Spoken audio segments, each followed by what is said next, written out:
شبابنا اليوم كل إنسان حينما يبعد عن قيمه ويبعد عن المبادئ اللي يؤمن بيها يشعر بشيء من الحيرة، يشعر بالتيهان، تايه. وهذا أنت اللي تمر بيه بالوقت الحالي. وأنا دائما ما أحاول أتكلم بشيء من الوصايا على الشباب، لا، أنا كل ذنوب وكل خطاء أرجوك، لكن أنا أخاطبك خطاب الإنسان للإنسان.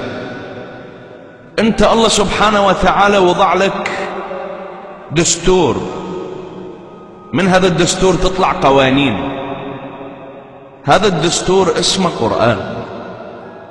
سبب هذا التيه وسبب هذه الحيرة اللي انت بيها هو تركك للدستور، عدم قراءتك للدستور قراءة فكرية واعية.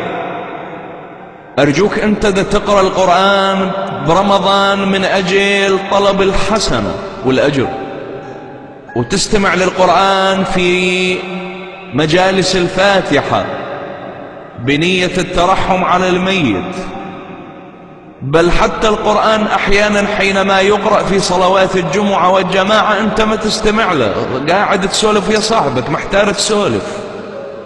هذا التيهان اللي أنت بيه هو بسبب تركك للدستور. اقرأ الدستور، طالع الدستور وشوف الأمر شلون راح يختلف عندك.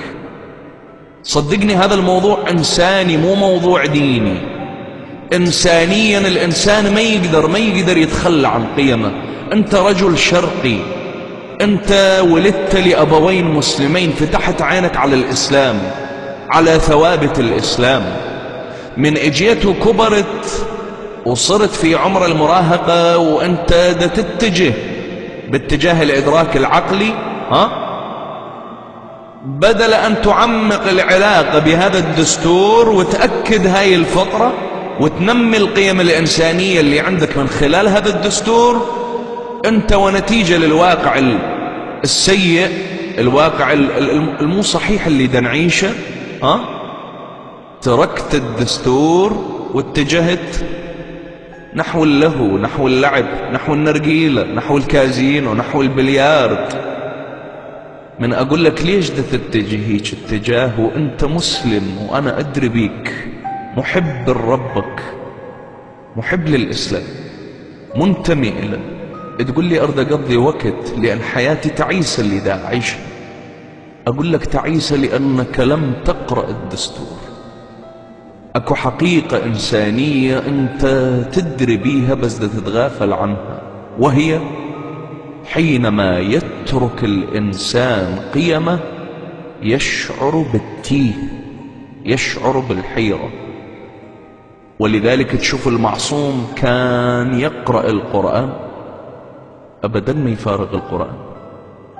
الفقهاء رضوان الله تعالى على الفقهاء لا يتركون القرآن للحظة.